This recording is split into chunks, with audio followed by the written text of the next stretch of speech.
கைவிட மாட்டீர். உம்மை நாடி வருவோரை ஆண்டவரே நீர் கைவிட மாட்டீர். ஆண்டவர் அரியணையில் என்றென்றும் வீற்றிருக்கின்றார். நீதி வழங்குவதற்கென்று அவர் தம் அரியணையை அமைத்திருக்கின்றார். உலகிற்கு அவர் நீதியான தீர்ப்பு வழங்குவார். மக்களினத்தாருக்கு நேர்மையான தீர்ப்பு கூறுவார்.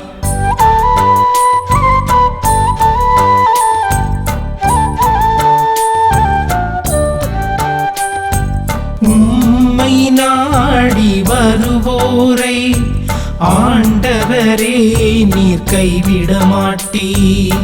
உம்மை நாடி வருவோரை ஆண்டவரே நீர் கைவிட மாட்டீர். இயேசுவில் பிரியமான அன்பு சகோதர சகோதரிகளே, மாதா தொலைக்காட்சி நேயர்களே, உங்கள் அனைவரையும் இந்த தினம் ஒரு திருப்பாடல் நிகழ்ச்சியின் வழியாக சந்திப்பதில் நான் மகிழ்ச்சி அடைகிறேன். பிரியமான அன்பு சகோதர சகோதரிகளே, இன்று நாம் வாசிக்க கேட்ட திருப்பாடலானது திருப்பாடல் 9. இந்த திருப்பாடல் 9 தலைப்பை பார்த்தோம் என சொன்னால், நீதியின் கடவுளுக்கு நன்றி செலுத்துதல் என்கிற தலைப்பிலே இந்த திருப்பாடல் இடம்பெற்றிருக்கிறது. இந்த திருப்பாடலுடைய ஒரு சில வரிகளை எடுத்து இன்றைய பதிலுரை பாடலாக நாம் படிக்க கேட்டோம். பிரியமானவர்களே, இந்த வார்த்தைகளை நம்ம படிக்கிற பொழுது கடவுள் நீதியின் பக்கம் நிற்கக்கூடியவராக இருக்கிறார் என்பதை நமக்கு எடுத்துச் சொல்லுகிற திருப்பாடலாக இருக்கிறது. ஆண்டவர் உலகிற்கு நீதி தீர்ப்பை வழங்குவதற்காகவே தன்னுடைய அரியணையை அமைத்திருக்கிறார். மக்களினத்தாருக்கு நேர்மையாக தீர்ப்பு கூறுகிறவராக ஆண்டவர் இருக்கிறார் என்பதை இந்த திருப்பாடல் ஆசிரியர் மீண்டுமாக நமக்கு உணர்த்துகிறார். பிரியமானவர்களே, முக்கியமாக நீதி யாருக்கு தேவைப்படுகிறது? நீதி ஒடுக்கப்பட்டோருக்கு, தாழ்த்தப்பட்டோருக்குத்தான் நீதி தேவைப்படுகிறது. அப்படின்னு சொன்னா, ஆண்டவராகிய கடவுள் யார் ஒடுக்குகிறார்களோ அவர்கள் பக்கம் ஒருபோதும் நிற்பதில்லை. மாறாக யார் ஒடுக்கப்படுகிறார்களோ அவர்கள் பக்கம் நிற்கிறார். யார் பிறரை தாழ்த்துகிறார்களோ அவர்கள் பக்கம் கடவுள் நிற்பதில்லை. மாறாக தாழ்ந்து போய் இருக்கக்கூடிய மக்கள் மத்தியிலே ஆண்டவர் நிற்கிறார். நம்ம ஆங்கிலத்தை சொல்லுவாங்க, always stand to the marginalised people. எப்பொழுதெல்லாம் தாழ்ந்தோராக இருக்கிறார்களோ, எளியோர்களாக இருக்கிறார்களோ அவர்கள் பக்கம் ஆண்டவர் நிற்கிறார். நம்ம நற்செய்தி வாசகங்களில் கூட பார்க்குறோம் பாருங்களேன். ஆண்டவராக இயேசு கிறிஸ்து இந்த உலகிலே வாழ்ந்த தருணத்திலே மிகப்பெரிய புரட்சியை செய்கிறார். எதுவெல்லாம் தீட்டோ, யாரெல்லாம் தீட்டோ அவர்களை போய் அவர் தொடுகிறார். யாரோடெல்லாம் பழகக்கூடாதோ அவர்களோடெல்லாம் அவர் உறவாடுகிறார். யார் வீட்டுக்கெல்லாம் போகக்கூடாதோ அவங்க வீட்டில் போய் அவர் உணவருந்துகிறார். ஒரு மிகப்பெரிய ஒரு புரட்சியாளராக ஆண்டவர் இயேசு வாழ்ந்தார் என்பதை அவன் நற்செய்தி வாசகங்கள் நமக்கு சுட்டி காட்டுகிறது. ஏனென்று சொன்னால், ஆண்டவர் நீதியின் கடவுள். அவர் நீதியின் பக்கம் மட்டுமே நிற்பார். ஒடுக்குகிறவர்கள் பக்கம் நிற்க மாட்டார். மாறாக யார் ஒடுக்கப்படுகிறார்களோ அவர்கள் பக்கம் நிற்கிறார்.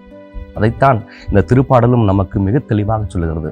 சொல்றார், ஒடுக்கப்படுவோருக்கு ஆண்டவரே அடைக்கலம், நெருக்கடியான வேளைகளில் புகலிடம் அவரே. இந்த வார்த்தைகள் ரொம்ப முக்கியமான வார்த்தைகள் பிரியமானவர்களே. இந்த புகலிடம் அப்படிங்கிறத நம்ம புரிஞ்சுக்கணும். அந்த காலத்தில் இஸ்ரேல் மக்கள் வாழ்ந்த அந்த சமுதாயத்தில் புகலிடம் என சொல்லி சில இடங்கள் இருந்தது. அதாவது சிட்டி ஆஃப் ரெஃப்யூஜ் என சொல்லுவாங்க. சில நகர்கள் புகலிடங்களாக இருந்தது. அதாவது தவறு செய்து விட்டார்கள் என சொன்னால், தெரியாமல் அது நடந்து விட்டது என சொன்னால், அவர்களை பிறர் பழிவாங்கு முன்பாக ஓடி சென்று அந்த நகருக்குள்ளாக அவர்கள் நுழைந்து கொண்டார்கள் என சொன்னால், அவர்களுக்கு நீதி வழங்க வேண்டும். பழி வாங்கக்கூடியவர்களை அவர்கள் பக்கத்திலே அனுமதிக்க கூடாது என்பது சட்டமாக இருந்தது. அது மட்டுமல்ல, யாராவது ஒருவர் தெரியாமல் ஏதாவது ஒரு தவறை செய்து விட்டார்கள் என சொன்னால், ஓடி சென்று கடவுளுடைய பலிபீடத்தில் இருக்கக்கூடிய அந்த கொம்புகளை ஒருவர் பிடித்து கொண்டார் என சொன்னால், அவரை பழிவாங்குவவர்கள் நெருங்கக்கூடாது. மாறாக அவருக்கு நீதி வழங்க வேண்டும் என சொல்லி இறைச்சட்ட புத்தகம் சொல்லுகிறது. இன்னைக்கு ஆண்டவராகிய கடவுளின் நம்பிக்கை கொண்டிருக்கக்கூடியவர்கள், ஒடுக்கப்படக்கூடியவர்கள், நெருக்கடியான வேலையில் இருக்கக்கூடியவர்களுக்கு நம் ஆண்டவர் புகலிடமாக இருக்கிறார், அவரே அடைக்கலமாக இருக்கிறார் என சொல்லி இந்த திருப்பாடல் ஆசிரியர் மிக தெளிவாக ஆண்டவரிடம் நம்பிக்கை கொண்டு வாழ நமக்கு அழைப்பு கொடுக்கிறார். அது மட்டுமல்ல, ஆண்டவர் ஒருபோதும் தன்னை நாடி வருவோரை கைவிடுவதில்லை என்கிற அந்த வசனங்களை படிக்கிற பொழுது எவ்வளவு தூரம் இந்த திருப்பாடல் ஆசிரியர் நம்பிக்கை கொண்டிருக்கிறார். எப்பொழுதும் யாரும் ஆண்டவரால் கைவிடப்படவில்லை என்பதை அவர் மீண்டுமாக உணர்த்துகிறார். இன்னைக்கு நீங்களும் நானும் ஒடுக்கப்பட்டவரா, சில சமயங்களில் தாழ்த்தப்பட்டவரா, பிறரால் தாழ்த்தி கொண்டு நம்மை ஒடுக்குகிறவர்களுக்கு நீதி வழங்கக்கூடிய தெய்வம் நம் அருகாமையில் இருக்கிறார் என்பதை இந்த இறைவசனங்கள் நமக்கு சொல்லித் தருகிறது. ஆண்டவரே நமது அடைக்கலம், அவரில் நம்பிக்கை கொண்டு இருப்பவர்கள் ஒருபோதும் கைவிடப்படுவதில்லை.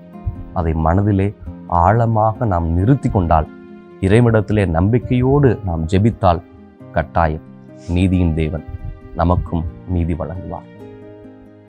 ஜெபிப்போமா. எங்களை எந்நாளும் காத்து வழி நடத்தி வருகிற அன்பு தெய்வமே இறைவா, நீதியின் தெய்வமாக, ஒடுக்கப்பட்டோருக்கு அருகாமையில் வாசம் செய்யக்கூடியவராக, தாழ்த்தப்பட்டோருக்கு ஆறுதலாகவும் அடைக்கலமாகவும் இருக்கக்கூடியவரே, எங்களை நீர் ஆசீர்வதிக்க வேண்டுமாய் நாங்கள் மன்றாடுகிறோம். அன்பு தெய்வமே, நீரே எங்களுடைய அரணும், நீரே எங்களுடைய கோட்டையும், நீரே எங்களுடைய புகலிடமாக இருக்கிறேன். நாங்கள் ஒடுக்கப்படுகிற பொழுது, தாழ்த்தப்படுகிற பொழுது எங்களுக்கு துணையாய் இருந்து எங்களுக்கு பலனையும் ஆற்றலையும் அருளையும் தாரும். ஆமென்.